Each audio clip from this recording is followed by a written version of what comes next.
Hello, hello, hello. Welcome to Coffee Time with Poptart.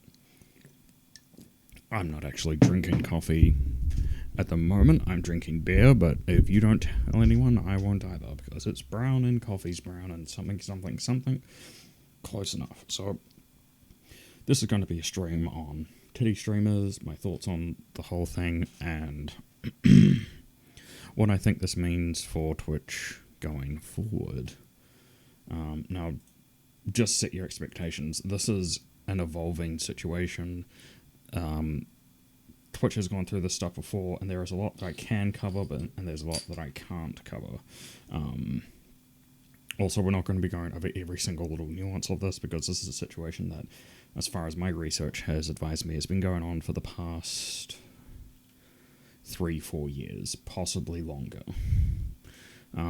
Now, if you're into certain aspects of it, such as the hot tub channels on Twitch, or certain YouTubers such as Pokimane, I'll take note of that, and if enough of a request gets through, or I have the time to make a specific video on a specific thing that you mentioned, I'll be sure to cover it if and when I can.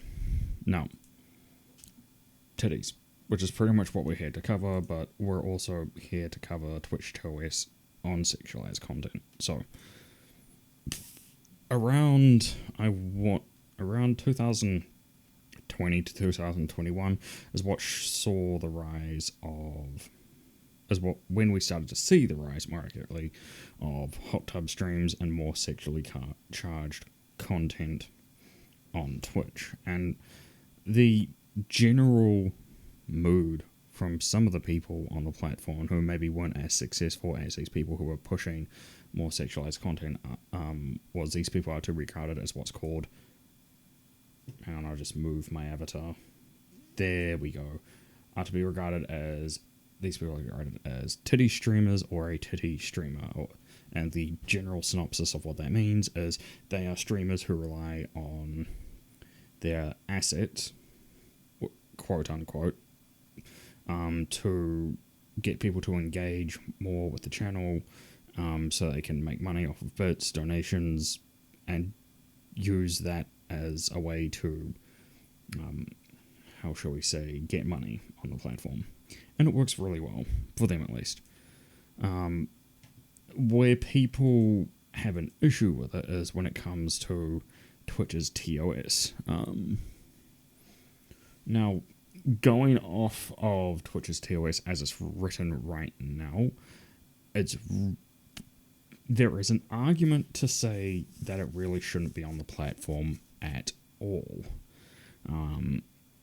Because on the one hand, people will say, due to the sexually suggestive content section, hot tub streams should not be allowed, because it violates effectively all of it. The one thing they're really griping about is the section that refers to content or camera focus on breasts, buttocks, or the pelvic region. Hello? Is my video tube still working? Yes, cool. They seem to be focusing more on this section here, which, if we're going off D&D sort of mechanics of understanding rules as written, there is an argument to be made that based on the wording of the section of the TOS regarding sexually explicit content, that hot tub stream should not be allowed. However, Twitch has decided, for their own reasons, to allow this content under its own category, hot tub streams.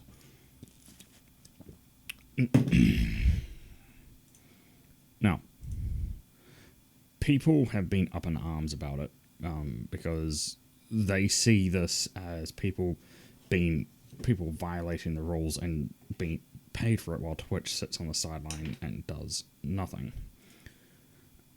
In a separate video, not regarding Twitch specifically, I chatted about how YouTube. I chatted with Mistress Brilly, who's awesome, you should go check her out, about how people have been seen to violate YouTube's TOS and get away with it, all in the sake of YouTube just wanting money. The specific incident in question was with SS Sniper Wolf, who went after Jack's films by doxing his TOS address. And I made the argument that the reason YouTube does not go after SS Sniper Wolf in a way that would be appropriate as per the way that they've written their rules is because YouTube is a loss leader for Google, and as a result, Google has to be, in very certain specific circumstances, more relaxed with their rules in the name of keeping the platform afloat. And I believe that Twitch is or is about to be in a very similar position with their parent company, Amazon. Now, again, you have to keep in mind that there are a bunch of reasons that both Twitch and YouTube bend or sometimes break the rules, and they will give you any number of reasons as to why this is, but the crux of it all, the reason behind the reasons that they're giving you is money. And the reason Twitch is making a lot of these interesting decisions now and not doing anything in terms of banning people is because of this chart right here. Now, this is from a site called Business of Apps, who report on statistics regarding Twitch and other sites that do content as well. And I just want you to focus on that top line there. So that top line is a very brief summary of quarterly hours watched between 2019 to Q3 of 2023. That top line there is Twitch, and what you've seen is generally an uptake as we expected going into 2020, which was COVID, where people had nothing to do and were just tuning into Twitch and higher and higher volumes.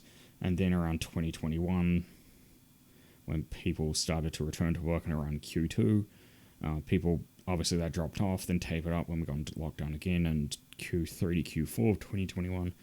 But ever since around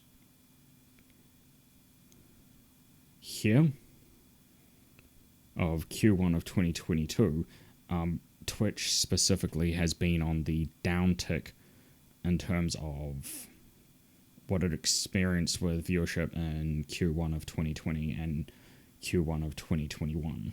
Now, again, it's quite easy to understand why that is. People are returning back to work. They don't have as much time to spend 2, 3, even 5 hours watching a stream. But, it is very steadily trending down to a level that we would have seen at the start of the pandemic.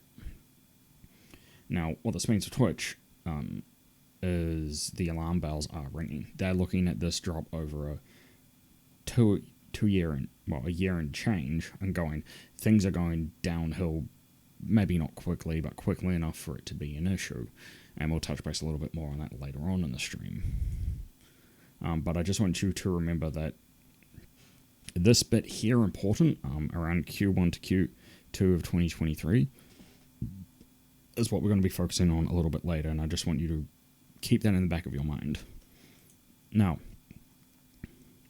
that little bit later comes now. So, as you probably all heard, North Korea no longer, or will no longer have Twitch in South Korea, because the infrastructure in South Korea isn't set up to handle that much traffic. And as a result, they've decided to quit. Now, why is that? Well, I'll use New Zealand as a model. So when a company plans out their infrastructure, it doesn't matter if it's for telephones, it doesn't matter if it's for the internet, it doesn't matter whether it's for gas, whether it's for power, anything required to keep a country's infrastructure for services runs on a very tight plan of where the country is going today, where the country is going tomorrow, and what the country's needs will be tomorrow, next year, 2 years, 10 years from now. Specifically with the internet, even with fiber changing the game as much as it has, the internet can only handle so much.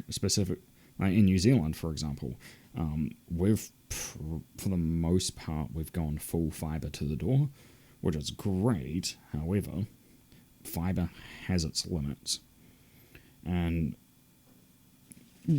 just to give you an idea of why this problem, the internet is based on a very simple principle of I send you information, you send me information, and that means I can go to YouTube and watch cat videos, right?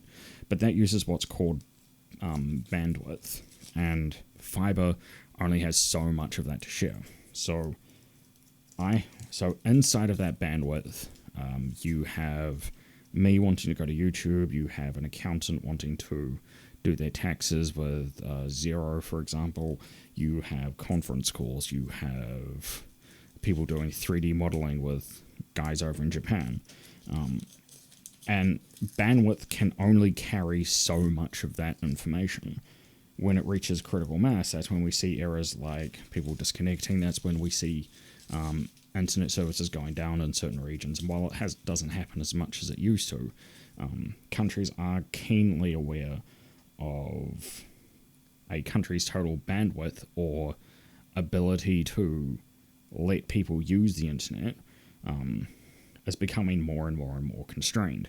So what South Korea is doing, as well as some European countries, is they're going to streaming services such as Netflix, such as Twitch, who do take up a significant amount of this bandwidth, or a country's ability to send information back and forth to users so that they can use online services. They see that, and they also see that these streaming services are taking up a significant amount of it. So they're now taking the mindset that these streaming services should pay an additional fee to send their information through a country's bandwidth to help them both expand their services while also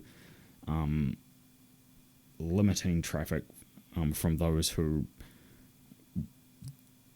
would otherwise unnecessarily take up a country's bandwidth. And I've not seen examples of this model working terribly well, and unfortunately that means for South Korea specifically, because they've tried to hash out a deal like this with Twitch, as in they went to Twitch and said, you're now going to pay to access South Korea because you use so much of our bandwidth. Twitch has turned around and said, no, this is far too expensive, we can't pay an additional fee. So we're just going to cancel our services to South Korea specifically. Now, there is definite truth to that, but because I don't have access to the specific figures inside of Twitch,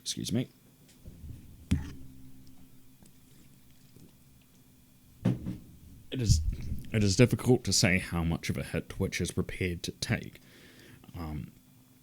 But I would say, based on the figures that I've seen from their quarterly reports regarding how many hours people are watching Twitch in Q3 of 2023, I would say that it's less of can they afford it and more can they afford it more they can't afford it tomorrow.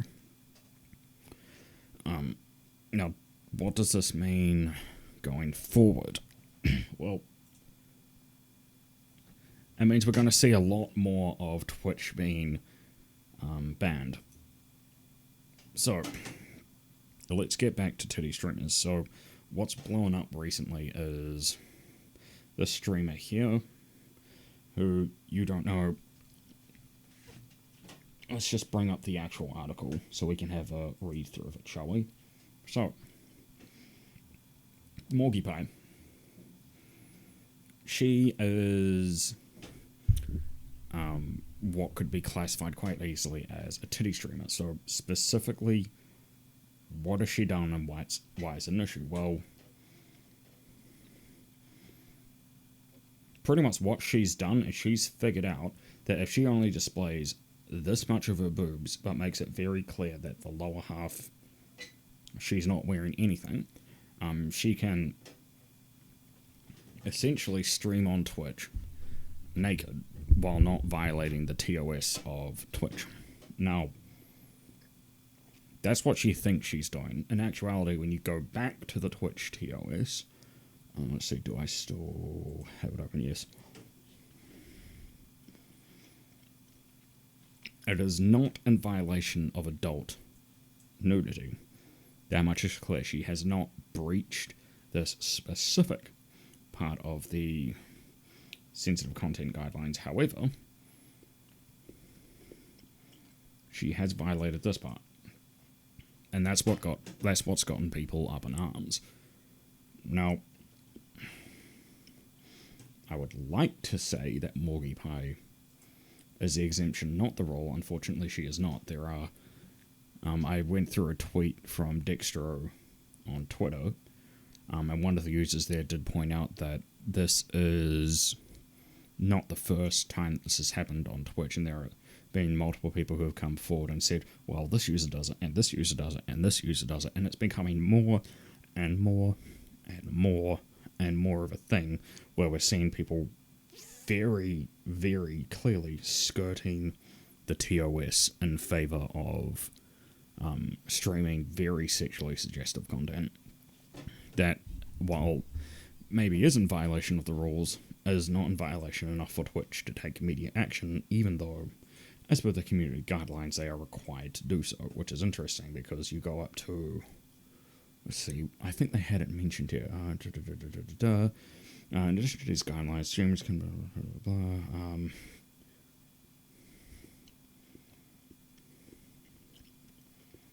yeah, so reports are reviewed by our global safety operations team who work 24/7, 365 days a year to ensure a swift response. In this way, we work together to promote a safe and welcoming live environment. Now, the reading of that specific section of the community guidelines suggests that since this is very clearly in violation of the sexually explicit... not that.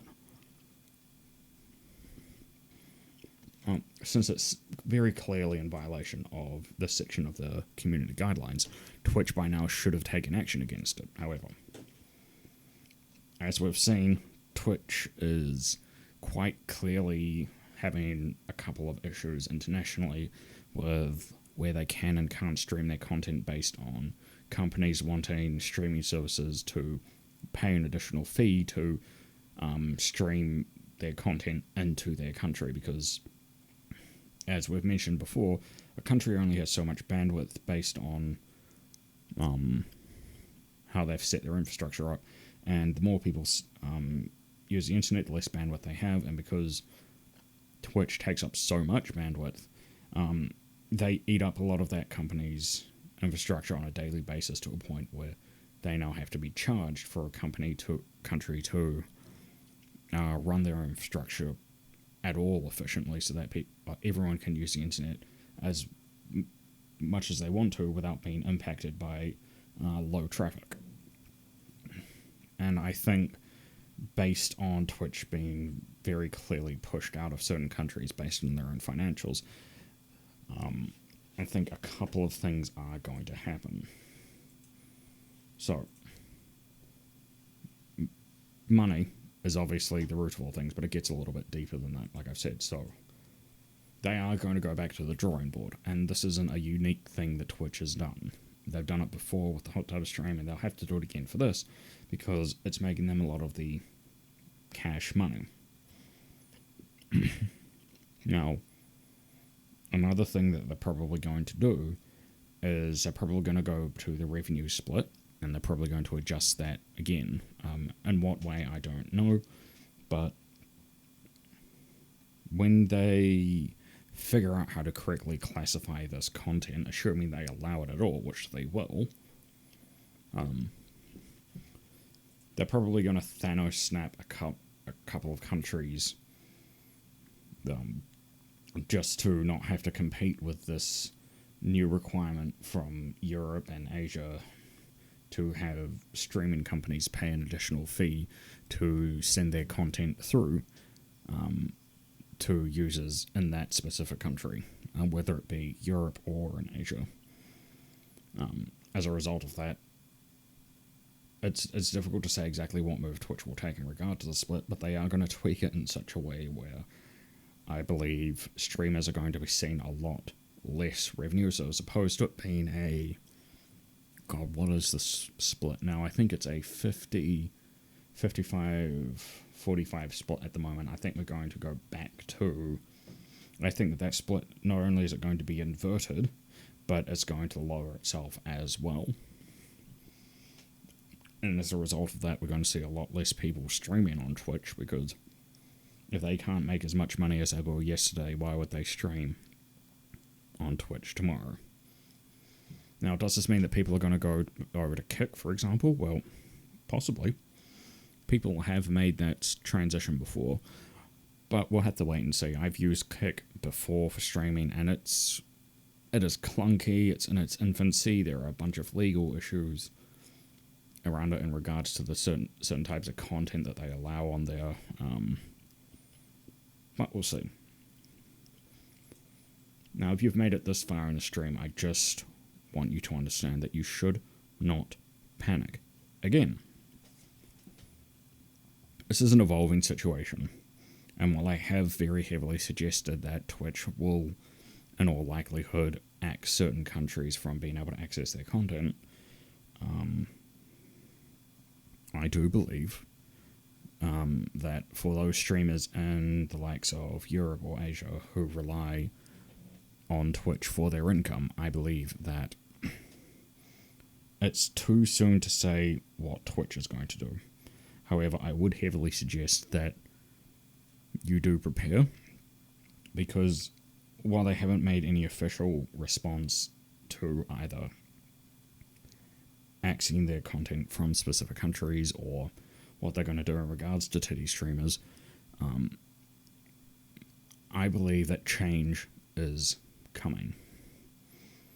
And it's going to be arguably one of the biggest shake-ups in Twitch TOS since they decided to allow hot tub streamers to have their own specific category on Twitch. I also believe that if they decide to allow Twitch to have TITTY streamers on there as their own category, questions are going to be raised about how they cut off underage people from accessing those specific parts of Twitch. Are they going to go with the age gate that never really stops anyone to begin with? Are they going to require some form of government ID to prove that you are in fact of age? What are they going to do? I don't know. But I think in the next month, 2 months, possibly 3, because we're going into the Christmas period, we are going to see change. I don't think it's going to change over to something like OnlyFans. I don't think it's going to go into something like Fansly, where you have age-restricted content being sold on a per-access basis, but we are going to see more, not less, of this. And people are going to get upset, and rightfully so. Because people who have arguably less talent than those who are just flashing their titties, which I admit that there is a lot more involved in it, but you are going to see a lot. I think we're going to see a resurgence of the arguments made at the time of around 2016 to the early 2020s, where people got upset at people for being, quote, titty streamers, and using their sexual assets as opposed to actual talent to get both viewers and bits for their career on Twitch. But we'll see. It is still early days, so we will see. Anyway, my name is Poptart. I am a VTuber and coffee drinker, even though I'm drinking quote-unquote coffee at the moment. Drink responsibly, people. I don't want to be responsible for having that conversation with your parents because you said the funny sloth man encouraged me to drink alcohol. I am not encouraging you to do that. If you drink alcohol, drink responsibly and only drink if you're legally allowed to. I stream on Twitch on a semi-daily basis. And if you want to join me, there's the link. I will see you eventually. Bye for now.